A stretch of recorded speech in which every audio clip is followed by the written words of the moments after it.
Yes, ready, start. The statutory character of the body and the composition of its membership are in themselves evidence of the government's desire that there should not be too much departmental interference with the internal affairs of the universities while at the same time ensuring that proper standards are maintained and some of the glaring defects of university education removed.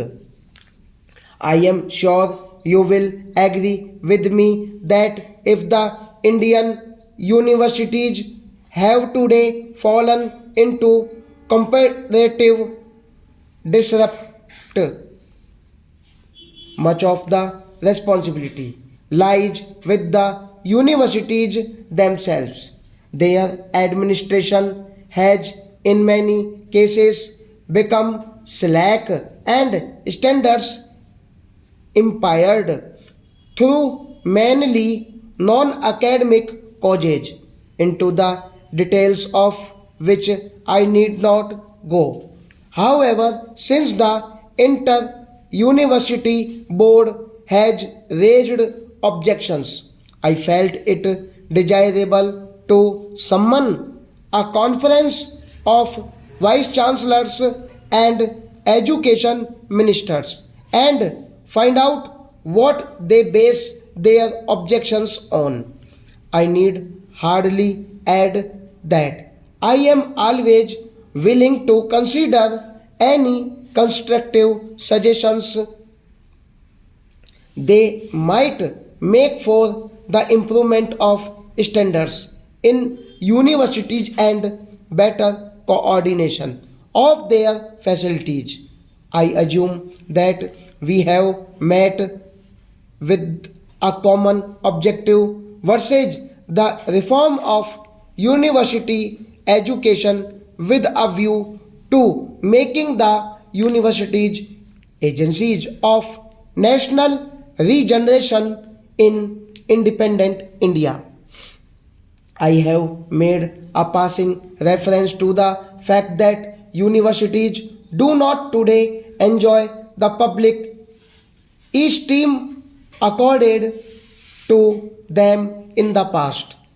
The reasons for this are many, but two may be especially mentioned. One is the largely academic character of the instruction in the universities, which instead of developing the personality of the student and enabling him to make a place in society for himself, often converts him into a misfit who adds to the number of the unemployed, if not the unemployable. The other is that even the standards of academic education have fallen so much that persons who have reached the highest stage are not only ill informed and ill educated about the affairs of the world but are sometimes ignorant of the elementary things in their own fields of study, inefficiency and corruption, which have also crept into some of the university administrations, have contributed to the public's loss of confidence in them. While no one is more keenly conscious of the defects of the present position, I should at the same time like to say that I do not believe that a sweeping condemnation of the universities and university education is justified right today. I must also point out that not all the present defects of the universities are due to faults of the staff of the administration. Many of them are a direct outcome of the system which has been set up.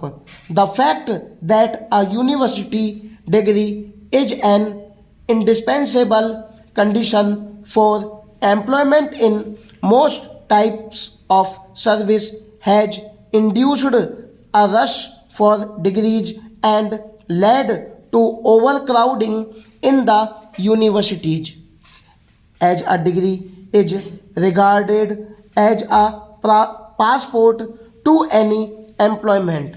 Some universities felt that they should not deny this passport to their students.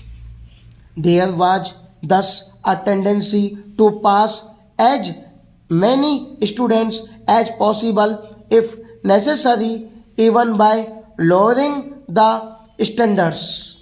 Once this downward trend began, it was difficult to check it.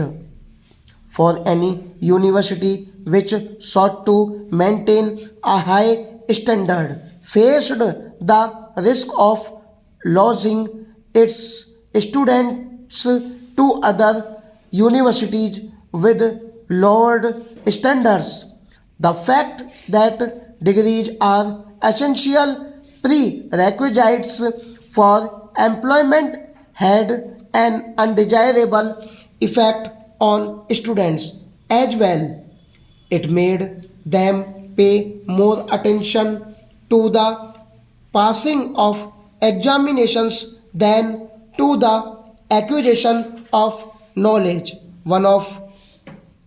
On the other hand, the lack of adequate financial support for the universities leaves them with no option but to encourage the inflow into universities of as large a number of students as possible.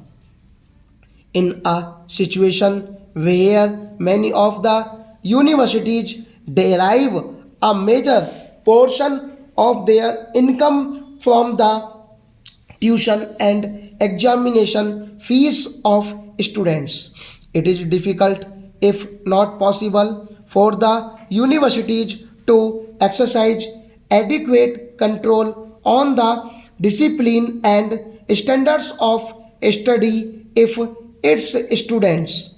I may tell you that the government is aware of these problems and we are now considering various measures to ease the situation.